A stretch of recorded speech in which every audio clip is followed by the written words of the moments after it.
The movie opens with a charismatic man named Kim, a basketball player manager, jogging in the morning and being greeted by a girl. They seem often meet at the jogging track. He hits on her, asking her to a dinner date like usual. But she says she has a boyfriend now. So Kim tells her to call him once she is done with her boyfriend. Meanwhile, BAE, an advertising manager, walks to her office. As she arrives, her staff reports that they cannot contact a basketball player named Jin, who is supposed to sign an advertising contract with their company. They need Jin's contract to secure another contract with a department store, which BAE will have to present in Busan later that day. Before going to the train station, BAE staff brings her a change of clothes as hers is ruined because she fell and spilt her coffee when an unknown person hit her with a basketball this morning. The outfit is cuter than her usual clothes, making her look gorgeous. Somewhere else in Kim's office, he is also trying to contact Jin to discuss his plan to transfer Jin to the NBA in America, but he can't be reached.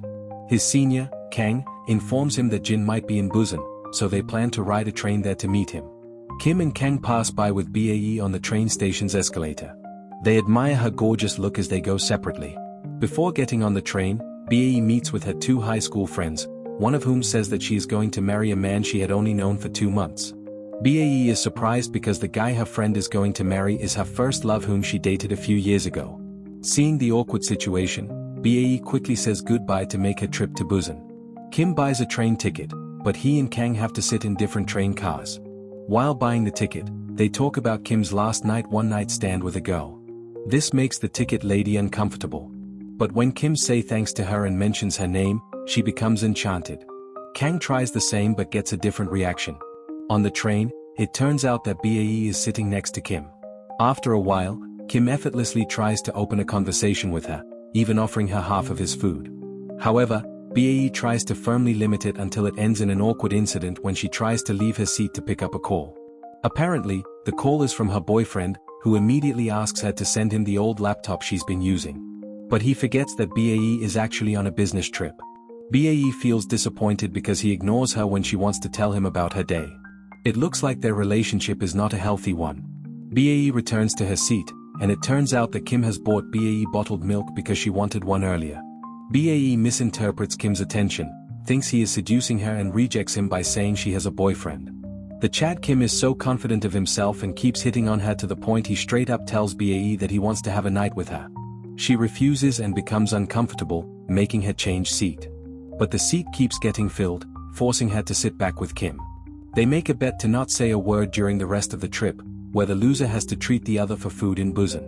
Unfortunately, BAE loses when she decides to receive a call from her high school friend that she met earlier. Suddenly the train stops because of an unknown reason. Meanwhile, Kim also receives a call and talks about Jin when BAE overhears the conversation. Finally, BAE realizes that Kim is Jin's manager and comes to Busan to find him. BAE wants to follow Kim for a chance to meet Jin, so she agrees to treat him food in Busan. Kim proposes to get off the train because it's having a problem and stops midway, and BAE is forced to follow in order to find Jin. Luck is not on their side, as not long after they get off, the train starts moving again, leaving them in the middle of nowhere while Kang is busy taking care of his business in the train's toilet. This forces Kim to contact his old school friend to borrow a car. They finally find out about each other's names during the drive to Jin's family house. It turns out that they are having a funeral there, but Jin has already left. Either way, Kim and BAE decide to honor the funeral by enjoying the served food. At first, BAE hesitates because she worries that she will be late for the presentation, but Kim says he considers this a substitute for the treat BAE promised. The two left after BAE becomes emotional as the funeral reminds her of her late father. Kim tries to comfort the emotional BAE on their way to downtown Busan. It looks like, despite being a playboy, he is pretty understanding. Kim invites BAE to eat at an excellent restaurant that he knows after her presentation. She declines a little sarcastically and says she has to go back to Seoul after the presentation. They then talk about BAE's relationship that's been going on for 10 years and then debate about whether having one-night stands is normal or not. When they arrive in Busan, Kim escorts BAE to the presentation venue as promised, and BAE snidely says goodbye. Then, Kim picks up Kang, who seems to be lost in Busan, but he realizes that BAE left her laptop in his car. Kim immediately turns around when he almost arrives. Kang, who sees him, spontaneously chases the car until he falls into an open utility hole because he is distracted by a group of beautiful ladies passing by. Meanwhile, BAE is nervous as her presentation doesn't go well because she forgot her laptop. It turns out that Kim comes and connects her laptop at a crucial time. BAE can finally give her presentation perfectly, even convincing the department store's team that she will get Jin to sign an advertising contract. After he successfully helps BAE, Kim leaves to pick up the unfortunate Kang. After the presentation, BAE goes to the restaurant that Kim recommended. It turns out that Kim also comes there with Kang. The two of them finally eat together, with Kang acting effortlessly as the third wheel.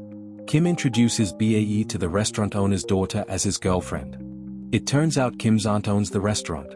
When she wants to pay for the food, the restaurant owner says she doesn't have to because she is his nephew's lover. Kim takes BAE to find a taxi to go to the station, but just before getting into the taxi, Kim's niece informs him that she knows Jin's whereabouts. They go to the basketball practice building, but it turns out that Jin has already left again. The coach advised Kim not to pressure Jin to go to the NBA and let him choose his own path because he isn't as ambitious as Kim used to be. However, Kim still insists that it is the best choice as he thinks it's silly for Jin to deny this opportunity. After Kim and BAE leave, our boy Kang comes to look for them but is left alone again. He takes a taxi to follow them but gets dropped because he doesn't bring his wallet. He then frantically chases the taxi because he forgets his phone in it. Meanwhile, Kim takes BAE to a temple on a mountain where he thinks Jin might be. As BAE is wearing high heels, she isn't too sure about coming but eventually goes upstairs as well. Arriving at the top, it turns out that they again fail to find Jin. As they both enjoy the view from the temple, a woman who knows Kim greets him, but he seems to have forgotten who she is. They then realize that the woman is one of Kim's one-night stands. BAE makes fun of him because of this. The two of them walk back from the temple until they have to take shelter from the rain. Kim seems to notice that BAE's feet hurt from walking for a long time in high heels, so he massages her feet. A moment later, the rain stops. It seems that BAE is starting to be charmed by Kim's charisma and kindness. She goes on to say that she wants to try and enjoy the night with Kim without any commitments. They both go out to buy some drinks and stay in a hotel room. BAE seems nervous about sleeping with a man she just met, especially just as a one-night stand. Kim asks her why she finally is willing to do it. BAE answers because she thinks he's a genuinely good person. Hearing this, Kim now feels it's wrong to take advantage of BAE. She is not just any cheap woman he used to sleep with. So he backs down and says they shouldn't sleep together that night. BAE feels terrible and regrets mustering up the courage only to be rejected by Kim. BAE leaves the hotel and is chased by Kim, who says that he doesn't mean it in a bad way. But BAE already feels ashamed of herself. To try and cheer her up, Kim takes BAE to the basketball practice building at night, where outsiders shouldn't be allowed to enter. The two manage to sneak inside for drinks and some noodles. There, they talk to each other. BAE talks about her boyfriend, who isn't willing to progress with their relationship despite already together for 10 years. Meanwhile, her friend is going to marry someone who she just met months ago.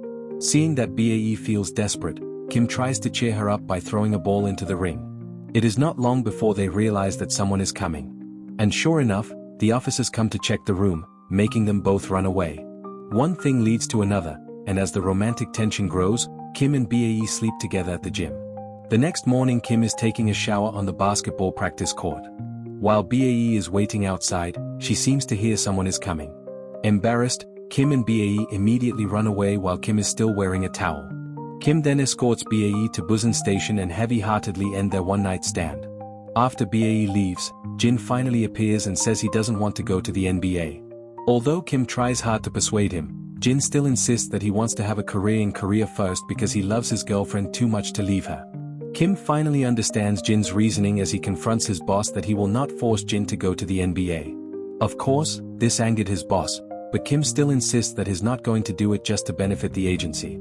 After quitting the agency, Jin comes to Kim and asks him to be his manager again, even outside the agency, because he can only trust Kim.